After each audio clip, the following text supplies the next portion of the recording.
उमाशंकर पांडे हमारे साथ जुड़े हुए कांग्रेस के प्रवक्ता हैं अनुराग भाई। उमाशंकर जी, बहुत बहुत स्वागत है आपका। देखिए, अभी अनुराग एक बहुत अच्छी बात कह रहे हैं। उन्होंने कह रहे हैं कि 2005 से पहले की जो पेंशन व्यवस्था थी वो भी किसी तरीके से चल रही थी ना, तो उसको क्यों नहीं वापस लाया जा सकता है। और देखिए, आप तो बहुत लंबे समय तक, उमाशंकर पांडे जी, आपका दल शासन में रहा है, उत्तर प्रदेश में भी रहा है, देश में भी रहा है, और वो दल जब आज घोषणा पत्र लेकर आया तो आपने भर्ती की बात तो की, लेकिन पुरानी पेंशन व्यवस्था बहाल करने का जो वादा समाजवादी पार्टी ने किया है वो उसका जिक्र आपके वहां नहीं था। ऐसा क्यों?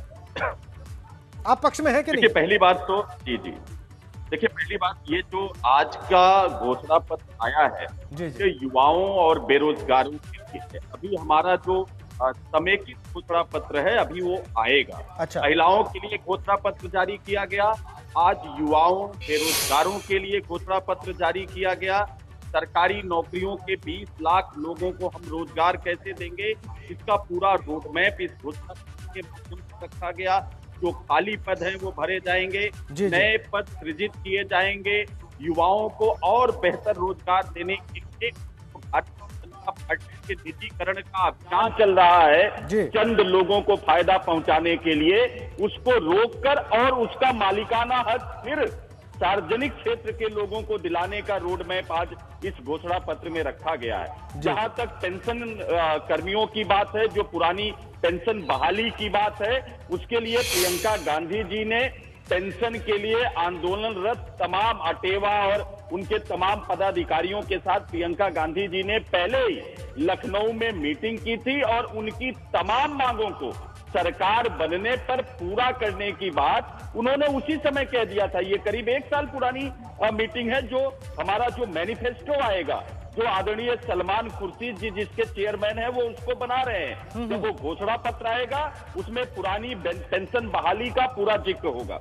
अच्छा, लेकिन उमाशंकर पांडे जी, मैं अनुराग जी से सवाल पूछूंगा। जो आपने भर्तियों की बात की है वो उस पर अनुराग भदौरिया की टिप्पणी जरूर लूंगा, लेकिन मुझे एक बात बताइए पांडे जी, 2005 से पहले जो व्यवस्था थी भाई, 2004 में तो यूपीए 1 की सरकार आ गई थी, 2009 में यूपीए 2 की सरकार आ गई थी, तो वहां पर आपके पास अवसर था ना कि जो व्यवस्था खत्म कर दी गई थी उसको आप वापस लेकर आए। वो तो आपने नहीं किया, ये सत्य है कि नहीं है? जी, आप देखिए, अटल बिहारी वाजपेयी 2004 में जब इसको समाप्त किया था, उसके बाद 10 सालों तक यूपीए 1 और यूपीए 2 की सरकार थी। कांग्रेस पार्टी किसी बदले की भावना से काम नहीं करती है। अगर अटल बिहारी वाजपेयी जो एक बड़े मूर्धन्य प्रधानमंत्री थे, उन्होंने किसी व्यवस्था को लागू किया था तो उसके तमाम जो आउटकम्स हैं वो समझने की जरूरत थी। सिर्फ इसलिए तो अटल बिहारी वाजपेयी जी ने लागू किया था, भाजपा की सरकार ने लागू किया। ये तो बड़ा रोचक बयान आप दे रहे हैं पांडे जी। आप कह रहे हैं कि आपने अटल बिहारी वाजपेयी जैसे मूर्धन्य राजनेता जो प्रधानमंत्री थे, उनकी नीति को टेस्ट करने के लिए आपने उसको असहमत होने के बाद भी लागू रहने दिया, यही कह रहे हैं ना? बिल्कुल वही मैं कह रहा हूँ। और आप समझिए, इसीलिए जब वो पुरानी पेंशन 2004 में खत्म करके नई पेंशन नीति को अटल जी ने लागू किया था, तो शुरुआत में आंदोलन नहीं हुए।